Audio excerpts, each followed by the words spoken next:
Good morning. कैसे हैं सब लोग? सब ठीक ही होंगे।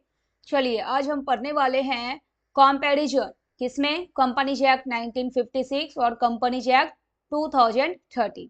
देखिए, पहला है आपका इनएक्टमेंट ईयर।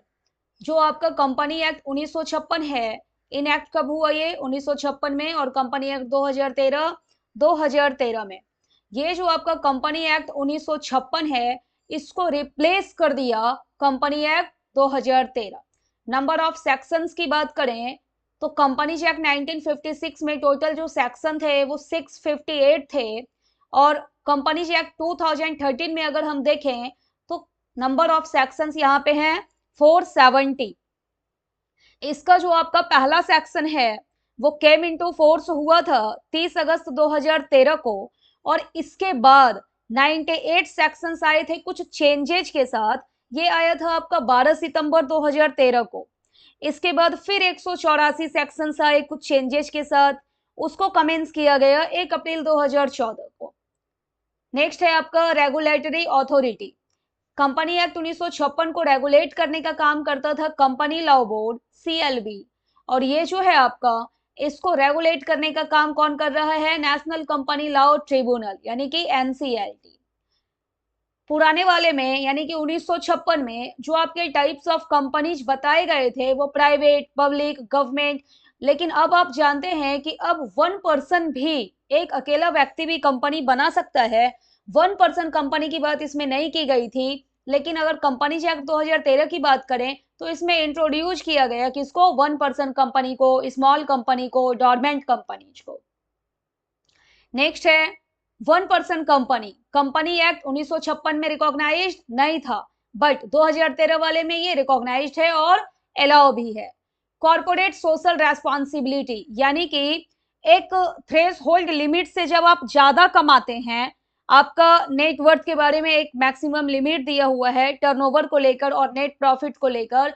अगर उस लिमिट से कंपनी ज्यादा कमा रही है तो कंपनी को सेक्शन 135 में ना सीएसआर की बातें लिखी हुई है। सेक्शन 135 के तहत 2% ऑफ लास्ट 3 प्रीसीडिंग ईयर, जो भी आपका एनुअल प्रॉफिट है उसके एवरेज का 2% आपको सीएसआर पर खर्च करना होता है। ये बातें कंपनी एक्ट 1956 में लिखी हुई कहीं पर नहीं थी। लेकिन सीएसआर को मैंडेटरी किया गया for eligible company. Eligible company आपका यही है। एक आपको ना थ्रेश होल्ड लिमिट यहाँ पे बताया जाता है आपके नेट वर्थ को लेकर, टर्नओवर को लेकर, नेट प्रॉफिट को लेकर कि 5 लाख से अगर ज्यादा हो रहा है तो 2% of annual profit of last 3 preceding year. तो वैसे वाले कंपनी को सीएसआर पर अपने एनुअल प्रॉफिट का 2% खर्च करना होगा। कहाँ खर्च करेंगे? तो वो सेक्शन 135 में दिया हुआ है कि आप कहाँ पर खर्च कर सकते हैं, कहाँ पर खर्च आप नहीं कर सकते। यहाँ पर आपका लिखा हुआ भी है सेक्शन 135।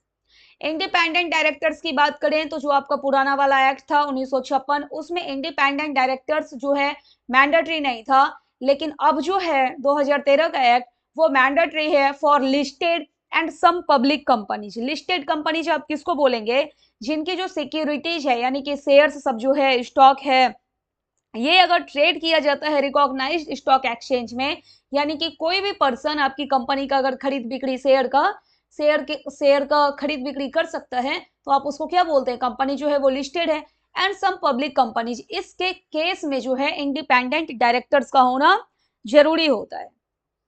यहां पर जो आपके टोटल नंबर ऑफ डायरेक्टर्स होंगे उसका कम से कम एटलीस्ट 1/3 लिस्टेड पब्लिक कंपनीज के केस में वो आपके इंडिपेंडेंट डायरेक्टर्स होना चाहिए। ठीक है। और बाकी जो है आपका सम पब्लिक कंपनीज, इसके बारे में इसमें भी ना कुछ थ्रेश होल्ड लिमिट दिया हुआ है कि पेड अप शेयर कैपिटल अगर 10 करोड़ से ज्यादा है, एनुअल टर्नओवर अगर आपका 100 करोड़ से ज्यादा हो रहा है, तो फिर इंडिपेंडेंट डायरेक्टर जो है वहां पर होने चाहिए। नेक्स्ट है वुमेन डायरेक्टर। जो आपका कंपनी एक्ट 1956 था उसमें वुमेन डायरेक्टर को लेकर कुछ भी बातें नहीं बोली गई थी।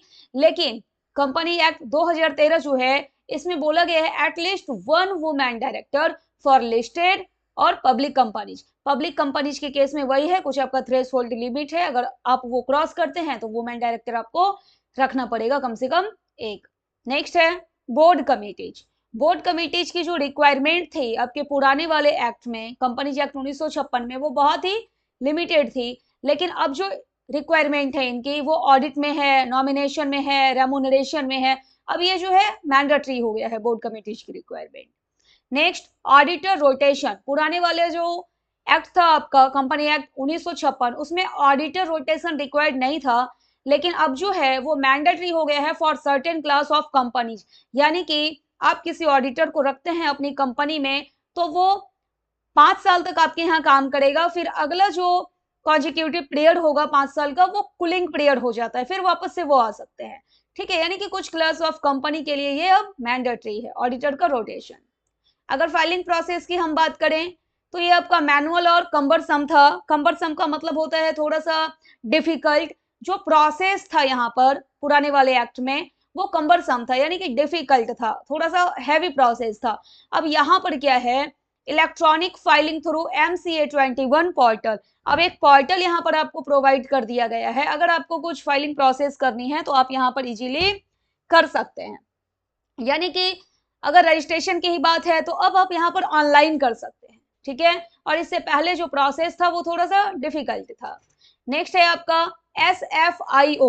अब ये SFIO क्या है, ये है आपका serious fraud investigation office.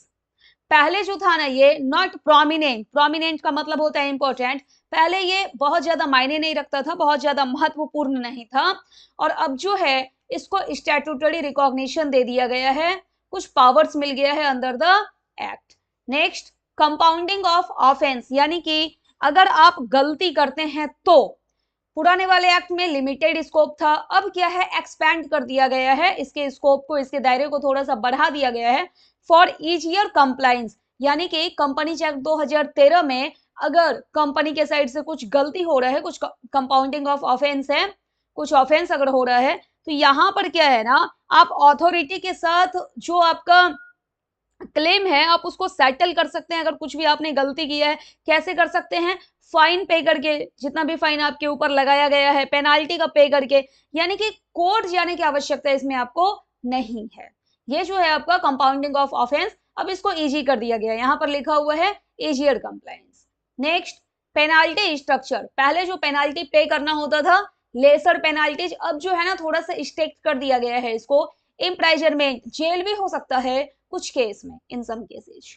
Next, ease of doing business. पहले जो था आपका कंपनीज एक्ट 1956 वो लेस बिजनेस फ्रेंडली था। अब आपको रजिस्ट्रेशन करवाना है या फिर आपको कुछ फाइल वगैरह जो है वो रजिस्ट्रार ऑफ कंपनीज के पास जाकर सबमिट करना है तो आपको जाना होता था, प्रोसेस जो था वो वहां पर थोड़ा सा डिफिकल्ट था। लेकिन अगर हम अब बात करें जो आपका प्रोसीजर्स है फॉर सबमिटिंग वेरियस फॉर्म्स, वो जो है इजी हो गया है। रिटर्न सब आपका इजी हो गया है। रजिस्ट्रार ऑफ कंपनीज के पास आपको कुछ डॉक्यूमेंट सबमिट करना है तो वो आपका अब सिंपल प्रोसीजर हो गया है। स्ट्रक्चर जो है उसको इंप्रूव कर दिया गया है। ठीक है, एम्फेसिस, एम्फेसिस का क्या मतलब होता है, जोर देना, यानी कि फोकस करना। तो कंपनीज एक्ट 1956 में जो फोकस होता था वो कंपनी के फॉर्मेशन पे, उसके रेगुलेशन पर किया जाता था। लेकिन अगर हम कंपनीज एक्ट 2013 की बात करें, इसका जो फोकस है वो कॉर्पोरेट गवर्नेंस पे है, ट्रांसपेरेंसी पर है, और जो इन्वेस्टर हैं, इन्वेस्टर कौन होते हैं, इन्वेस्ट करने वाले जो आपके शेयर होल्डर्स हैं, उनके प्रोटेक्शन को लेकर है। ठीक है, तो आज के लेक्चर में आपने कंपैरिजन देखा किसके किसके बीच में, कंपनीज एक्ट 1956 और कंपनीज एक्ट 2013 के बीच। Okay, thank you.